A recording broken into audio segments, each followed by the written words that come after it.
The Stacy Collins case is not a fairy tale. It is a story told by a single couple, Ed and Lorraine Warren. A case they described as one of the most disturbing of their entire career. But it is also a contested story. Because while her parents spoke of things that could not be explained, the doctors saw only one thing: a severe psychiatric disorder. And even today, no one can say with certainty what truly happened to that 17-year-old girl. What you are about to hear is not established truth. It is the account as it was passed down by the Warrens and by those who came close to Stacy. A story where science and faith collided, where a single wooden board is said to have been enough to open a door that no doctor, no priest, ever managed to close completely. Stacy Collins was 17, an ordinary teenager, like so many others in a small American town in the early 1980s. Her days followed the rhythm of high school, bus rides, and evenings spent listening to music alone in her bedroom, its walls papered with posters. Michael Jackson hung beside a few darker rock idols, proof of both her taste for lightness and her quiet need to rebel. Her parents described her as a dreamy girl, sometimes solitary, who had never quite fit in with the loud crowd her own age. She had few close friends, but spent long hours on the phone with one of them, sharing secrets, worries, and plans for the future. To those around her, Stacy was neither disturbed nor an outcast. She had her fragilities, of course, that mock shyness, that vague sense of being apart, but nothing that could have foreshadowed what was coming. It was an ordinary day, and yet, that is when it all began. One Saturday afternoon, Stacy went out alone for a walk. The quiet streets of her small town held nothing unusual, and it was without any particular destination that she noticed a shop she had never seen before. Tucked between a laundromat and a shuttered clothing store, it bore an old sign, hand-painted on cracked, weathered wood. The window displayed a jumble of mismatched objects, tarnished candlesticks, porcelain dolls with fixed stares, worn books with cracked leather bindings. The place gave off something strange, dusty and inviting at once. Out of curiosity, Stacy pushed the door open. Inside, the air smelled of enclosed spaces and damp wood. The shelves sagged under piles of objects stacked with no apparent order. A few lamps cast a yellowish light, giving the scene an almost unreal atmosphere. The girl wandered slowly, her fingers brushing the books, the trinkets, as if walking through a forgotten museum.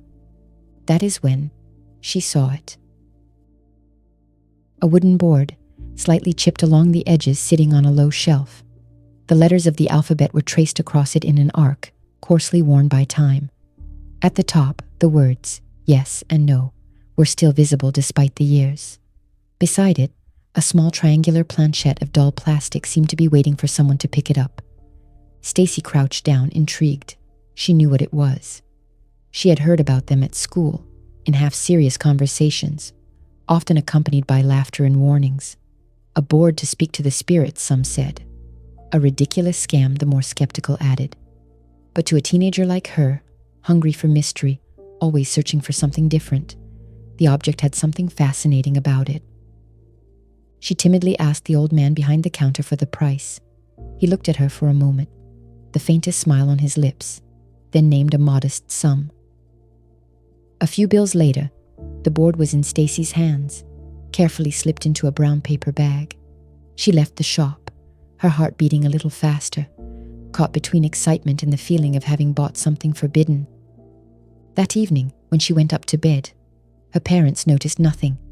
To them, Stacy had simply come home from a walk, but in the silence of her bedroom, under the dim glow of a bedside lamp, the board now rested against the wall, as if it were waiting.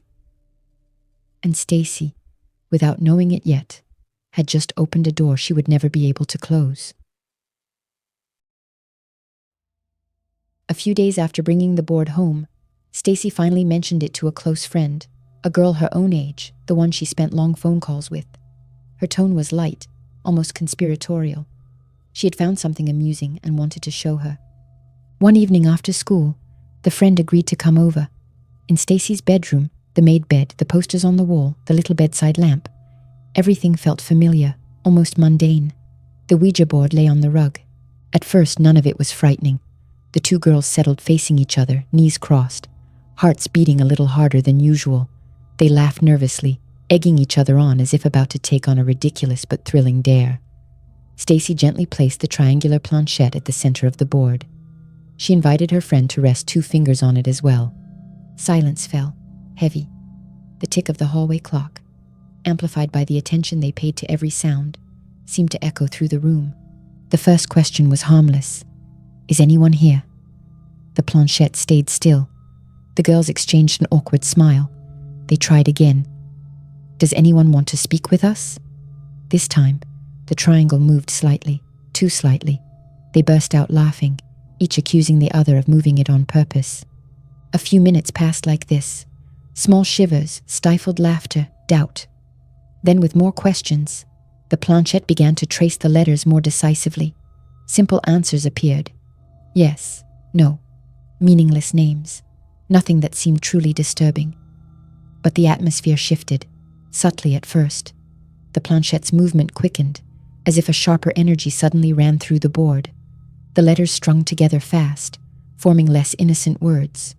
Mocking, vulgar phrases that drew nervous laughter from Stacy but froze her friend. "Idiot, filthy girl, you're stupid, you're going to die." Then other words, crude, obscene, that had nothing playful left in them. The room seemed to close in. The lamp flickered faintly, as if the electrical current itself had tuned to the unease. Stacy's friend pulled her fingers away and shook her head. "No, I'm done. I'm not playing this." She stood up abruptly, refusing to go on. Stacy stayed seated, heart pounding, her mind torn between fear and fascination. The session had just tipped from a teenage game into something far more troubling.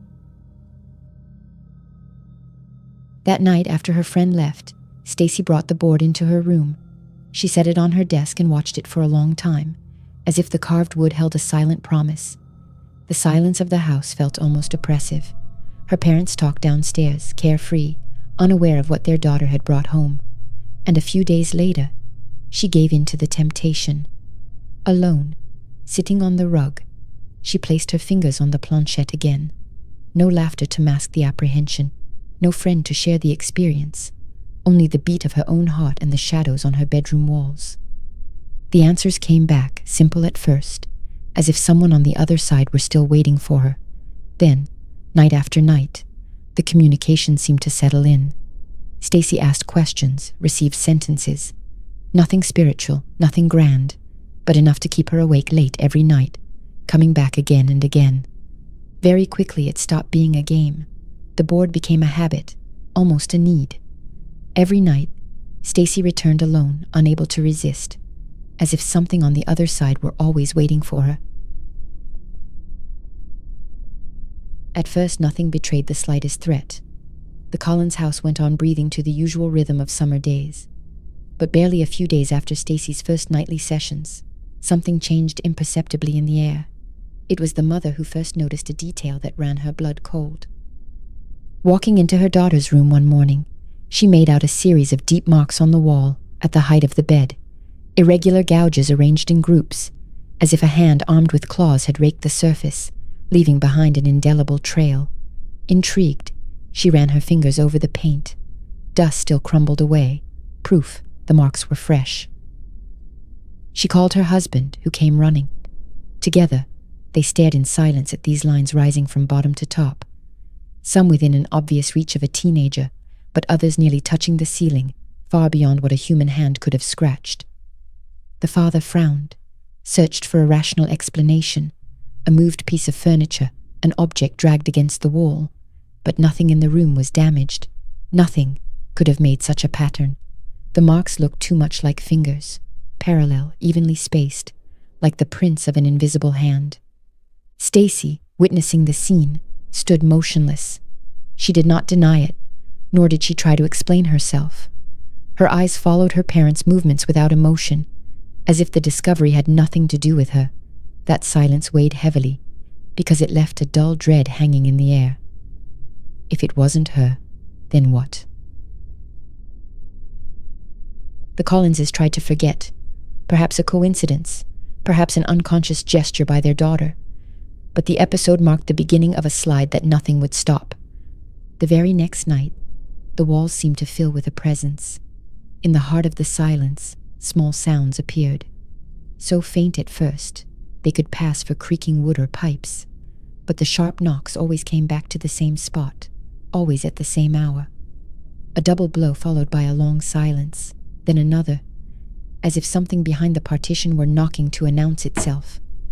The father, irritated, got up again and again, inspecting the house from top to bottom. He opened doors, checked locks, drew back curtains, even went down to the cellar. But nothing explained the sounds. And when he went back to bed, convinced he had imagined them, the knocking resumed, regular, stubborn. Soon the knocks were joined by other, more disturbing sounds. No longer simple raps, but prolonged scraping, as if nails were clawing the walls from the inside. The scratching climbed from the floor toward the ceiling, stopped dead, then resumed elsewhere with no apparent logic.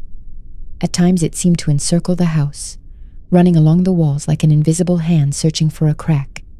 The nights became suffocating. The Collinses, lying in their bed, held their breath at every new sound. The slightest creak made them jump, and the more attention they paid, the louder the sounds seemed to grow, until the evening when, for the first time, the sounds took the shape of murmurs. At first, only indistinct whispers, a hoarse breath blending with the wind. But listening harder, the parents understood that these murmurs formed a rhythm, almost words. It was like a stifled voice, hidden behind the walls. Then, one evening, the unthinkable happened. As they stood frozen in their room, a series of clearer sounds reached them. Not exact words, but sighs, moans, panting breath that turned at moments into a short, hoarse laugh. Sounds no parent would ever want to hear coming from their child's room, because what they were hearing sounded too much like an intimate, obscene scene, as if someone, or something, were sharing the space with Stacy. The father sprang up, determined to go in, but the mother stopped him. Their eyes met, filled with a mute terror. Neither dared say aloud what they were hearing, and yet the certainty was there, crushing. Those sounds could not have come from their daughter alone. One evening, though, the mother could bear it no longer and crossed the threshold. She shoved the door open, convinced she was about to catch the unspeakable. But the very moment she stepped in, the sounds stopped dead. Not a breath, not a murmur. The room lay in an icy silence. Stacy was there, stretched out on her bed, perfectly still, eyes closed as if in deep sleep. Nothing betrayed the scene she had heard seconds earlier. The contrast was so brutal that the mother stood frozen in the doorway, desperately searching for a trace of what she had perceived. But there was nothing, only the peaceful shadow of a sleeping teenager. Trembling, she slowly closed the door behind her, more shaken than before. In the days that followed, the tension grew heavier still. Stacy seemed more and more absent. Her face had emptied of all expression. Her gaze often drifted into nothing, and her lips sometimes moved in a low voice, as if she were answering an invisible speaker. Another night, the mother, despite the visceral fear that had gnawed at her since her first intrusion, let maternal instinct guide her again. She gently pushed the bedroom door. The moonlight drew cold shadows across the rug. Stacy sat on the bed, perfectly upright, her face turned toward a dark corner. Her glassy eyes seemed to pass through the room without seeing. Her lips were murmuring something. The mother stepped forward, strained to listen. It was not her daughter's voice. Deep, muffled, hoarse. A tone with nothing humanly familiar about it. Heart pounding, she closed the door almost at once, unable to bear the sight any longer. In the hallway, she stood frozen, hands pressed to her mouth to hold back a scream. From then on, neither parent dared cross the threshold of that room once night had fallen. They listened, helpless, to the knocks against the walls, the scratching, the voices that sometimes swelled into bursts of mocking laughter. Their nights turned into terrified vigils, waiting for the moment it would all start again. And in the midst of this house, that had become a stranger to them, a certainty slowly formed in their minds. It was no longer Stacy they were hearing. It was something else, crouched behind her gestures, ready to slip out through her lips. And every night, it seemed to gain a little more ground. Day by day, Stacy changed before their eyes. Her body first. She seemed worn by sleepless nights. Her once round cheeks hollowed quickly. Her figure thinned in an alarming way. Not like a teenager growing, but like a child being consumed. Every morning, her mother saw the same thing. The pajamas, a little too large the night before, now floated around her body. Dark, stubborn circles had formed under her eyes. Nothing, not even the clumsy makeup she sometimes tried to apply, could hide them. Her once luminous skin took on a grayish, almost sickly tint. Her lips cracked with dryness. And her hands became one of the most troubling signs. Her nails broke one after another, gnawed, split, sometimes torn to the blood. The walls bore the trace, long scribbled lines, scratch marks that seemed to repeat night after night, as if Stacy were trying to dig out her own prison. Psychologically, she was collapsing. Her nights were nothing but a litany of sobs. In the silence of the house, her parents heard her weeping through the walls, weeping that had nothing ordinary about it, long, aching, desperate, punctuated by stifled sobs. And sometimes, without warning, the weeping gave way to cries, screams so intense they froze the blood, as if their daughter were being torn apart alive. Yet every morning, when they dared to question her, Stacy claimed to remember nothing. She shrugged, repeating that she had simply slept. But her pale, worn face told another story. The manifestations grew more oppressive. One evening, the girl confided to her mother that she had seen a silhouette, a black, motionless shape standing at the foot of her bed. At first, the mother tried to reassure her, spoke of a dream, an illusion of shadow, but Stacy insisted. Her eyes were open, and the thing did not disappear. It stayed there, still, staring at her in the dark. The girl would then curl up under her covers, unable to close her eyes until daybreak. Then came the fits.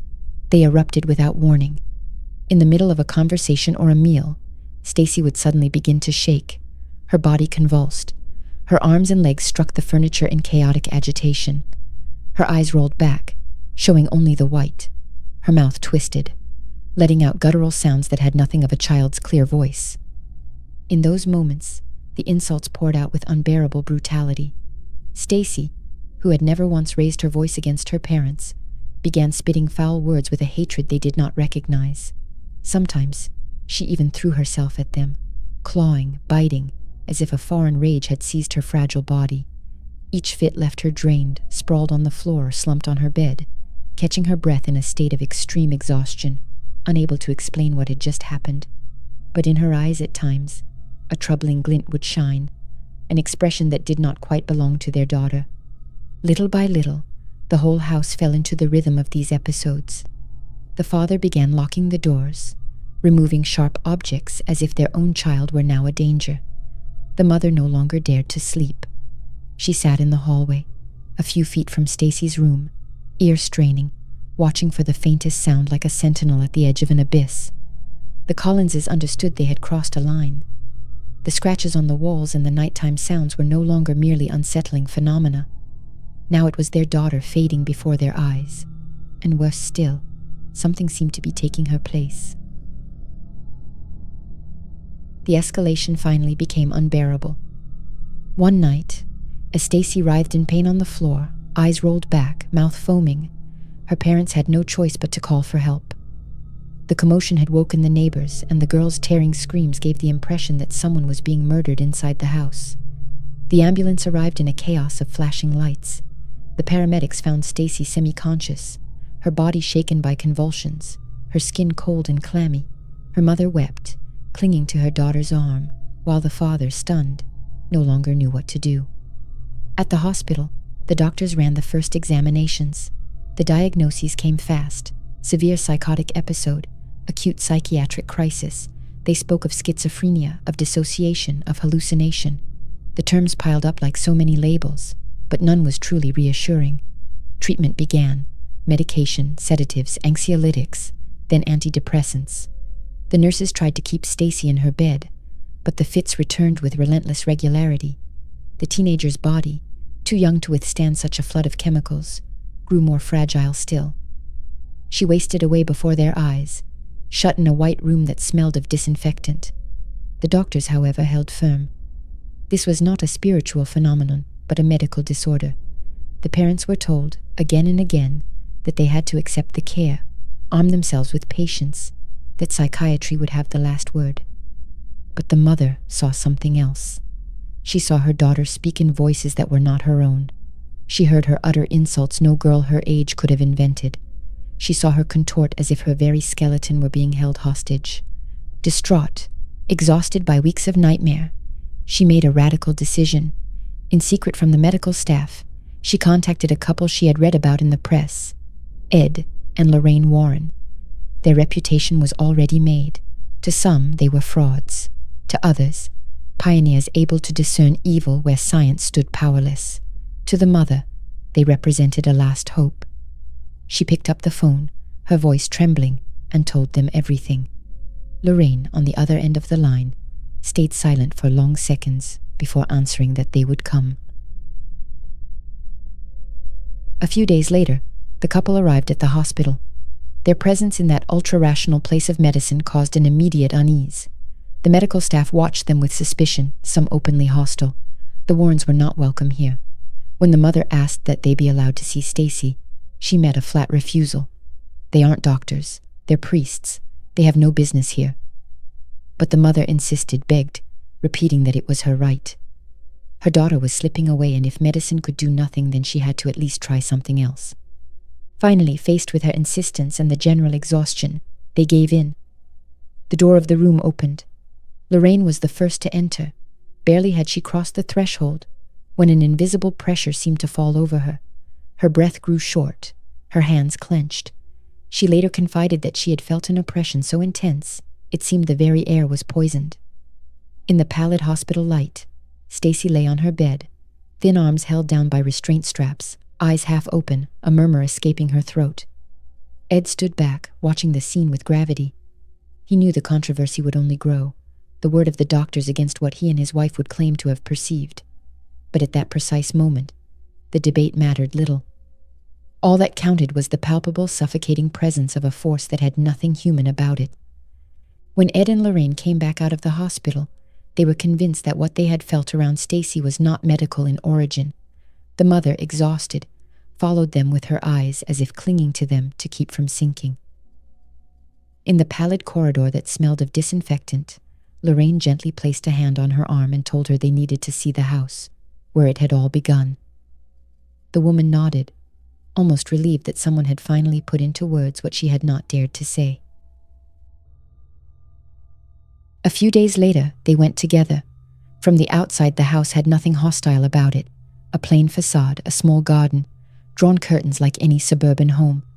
But the moment they crossed the threshold, a heavy silence enveloped them.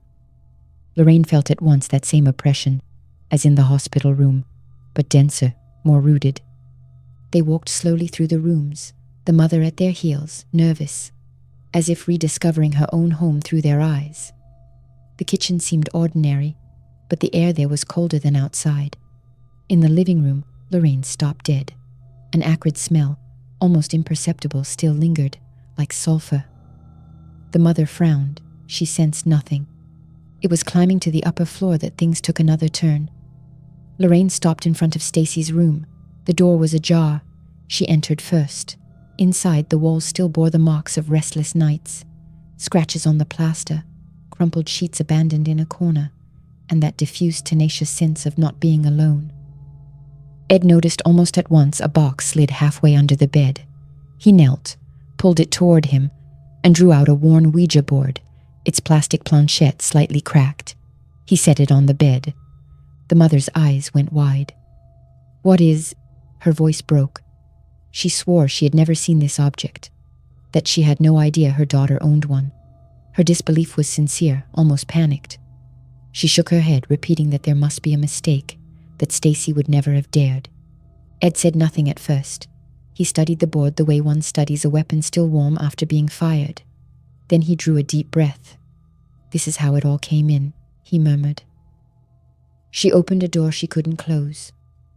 The mother collapsed onto the chair by the bed, hands clenched on her knees.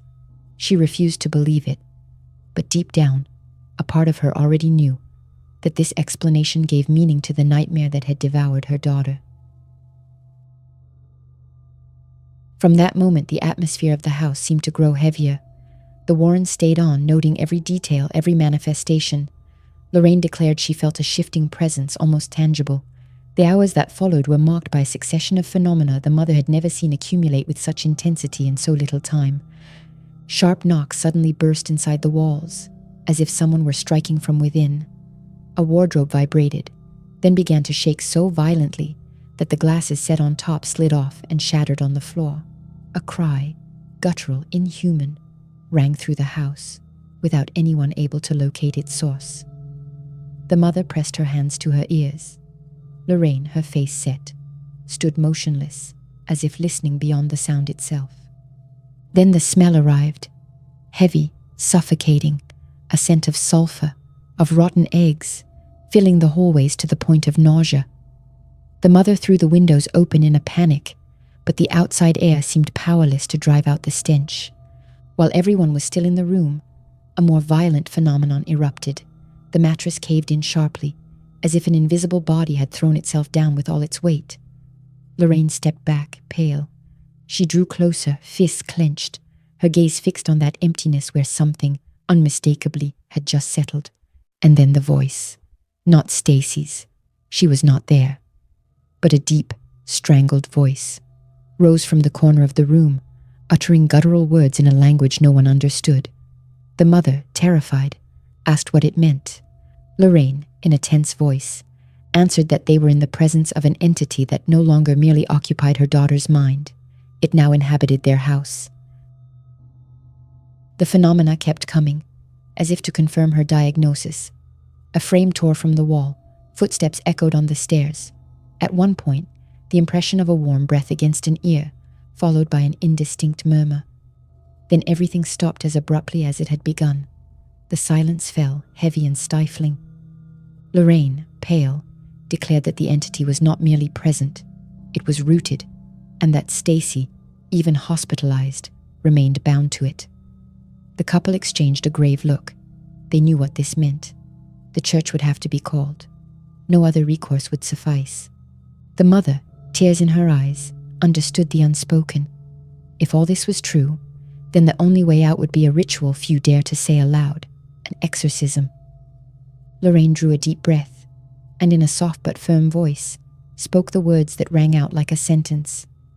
This entity stands at the threshold of the devil himself. When the decision was made to bring Stacy home, the mother signed the discharge papers with a trembling hand. The doctors had insisted, "She needs constant psychiatric care. You're taking an enormous risk." But the mother heard no more. The medication had turned her daughter into an inert body, barely able to lift her eyes, and yet the fits kept returning, more and more violent. For her, it had become a certainty. Science was powerless. Stacy was brought back in a private ambulance, silent this time, as if to hide the escape from the night.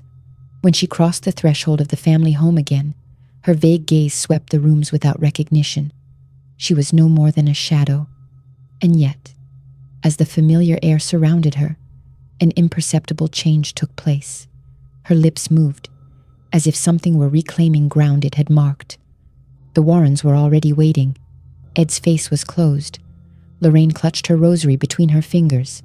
The exhausted mother said only, "Do what must be done." That evening, Ed called Father Peter Martin.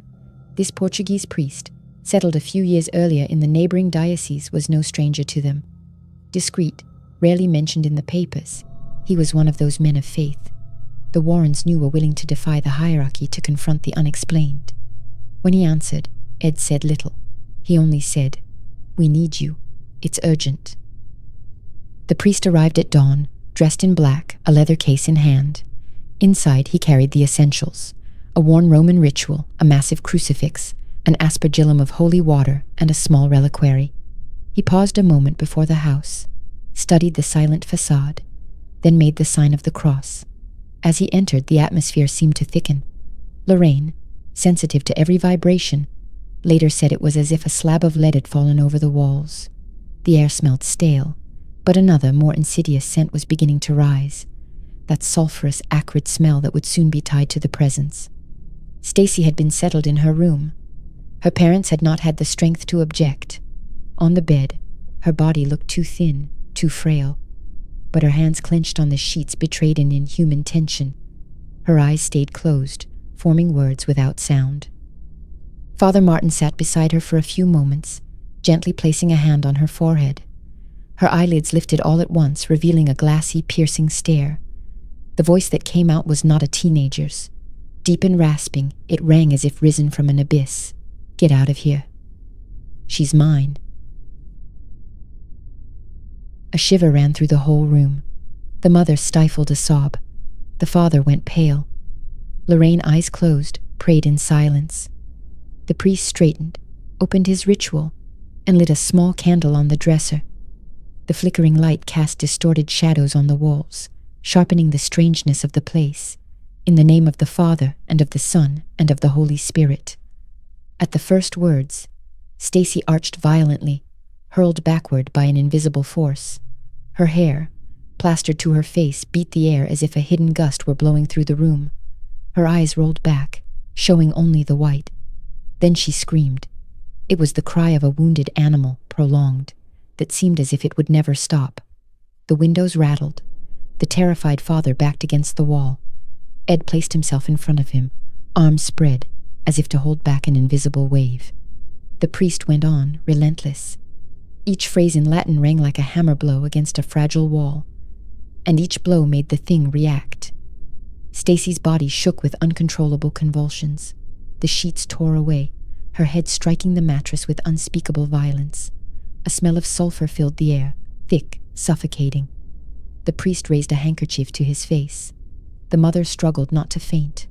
Lorraine, still motionless, felt a terrible pressure in her chest, as if her lungs were being crushed. Suddenly, a deafening crash. The dresser, heavy and massive, toppled on its own to the floor in a shattering of wood. The frames on the wall flew, hurled to the far side of the room. The candle, though sheltered, went out. The darkness was lit only by the distant flashing of a car passing in the street. Ed grabbed a flashlight, fixed it on the desk, and shouted to the priest, "Keep going. It can't stand the prayer." Father Martin plunged the aspergillum into the holy water and sprinkled it across Stacy's face. She screamed louder still, a shrill guttural sound impossible for a human larynx. Her skin broke out in red welts where the drops had touched. She lunged forward, arms strapped, but the force of her thrust snapped the leather bindings. Ed and the priest rushed to hold her down. Stacy's body seemed animated by an outsized power, far beyond anything a girl of 17 could possess. She spat, insulted, spilled words in unknown tongues, distorted Latin, guttural syllables, phrases with no meaning. Lorraine, cornered, drew closer. She laid her hands over the mother's, which trembled with her whole being, and whispered in her ear, "Don't stop praying. Even in silence, every word, every thought counts." The ritual dragged on. The hours followed one another in a chaos of unbearable intensity. The furniture seemed to vibrate with each incantation. Knocks rang against the walls, as if someone were striking from inside the house itself. The air grew unbreathable. The heat rose until it turned the stomach. Then, at the height of the tumult, everything stopped at once. A brutal silence fell, crushing, almost painful. Stacy, until then thrashing like a fury, collapsed all at once onto the bed, inert, her breath cut short. Her body seemed drained of all energy. The father cried out, believing she was dead. But the priest laid a hand on her chest. The heart still beat, faintly but steadily. The girl lay there unconscious, ashen, a thread of saliva at the corner of her lips. The sheets were soaked with sweat, her hair plastered to her forehead. Everything in the room bore the marks of the battle. Furniture overturned, walls clawed, the lingering smell of burning. Father Martin closed his ritual, wiped his sweating brow, and said in a hoarse voice, "It's over. She is freed." The mother collapsed to her knees in tears. The father, hands over his mouth, stood frozen, unable to grasp what he had just seen. Lorraine still clutched her rosary, her eyes bright with held-back tears. Ed knew that what they had faced that night would always be beyond words. Outside, dawn was breaking. The first grey light filtered through the shattered window. In that cold light, Stacy's face looked peaceful for the first time in weeks. But no one in that house ever forgot the suffocating air, the inhuman scream, or the sense of having brushed the very threshold of hell. Stacy survived, but the girl who once laughed with her friends and drew flowers in the margins of her notebooks was no longer the same. Her body carried the marks of those weeks of agony, scars on her arms, ruined nails, a gaze still inhabited by an ageless exhaustion. Psychologically, the aftermath ran deeper still. Broken, she often took refuge in silence, as if certain parts of herself had been consumed in the battle. The doctors, in their report, were categorical. To them, it had been nothing but a severe psychiatric disorder, schizophrenia, dissociation, psychotic episode. So many diagnoses offered to try to explain the inexplicable. They noted that the treatments had likely eased the symptoms, that without hospitalization, the outcome could have been fatal. The word possession appeared nowhere in their file. The Warrens claimed the opposite. To Ed and Lorraine, there was no doubt that a demon had taken refuge in Stacy. They recounted what they had seen: the furniture hurled by an invisible hand, the guttural cries in an unknown tongue, the smell of sulfur, the air turned unbreathable. To them, this was not an illness, but an entity, expelled at the end of a spiritual battle. This radical opposition only fed the controversy. On one side, medicine and psychiatry, anchored in rationality, denounced an archaic, almost dangerous interpretation. On the other, the Warrens and those who followed them saw in this case further proof that evil could take flesh and reduce a family to terror. Stacy's file remains an ideological battlefield. Some cite it as an example of collective hysteria, of misunderstood psychiatric pathology. Others, as one of the most striking exorcisms of the Warrens' career. Between science and faith, between doubt and belief, it froze in a gray zone where no certainty ever triumphs. Stacy went on living with that past, like an invisible scar. Whether a mental disorder or the trace left by a demon, no one ever truly knew. But for those who heard her screams, smelled the sulfur, saw her body convulse, one certainty remained: something struck that house. And no one came out of it unharmed.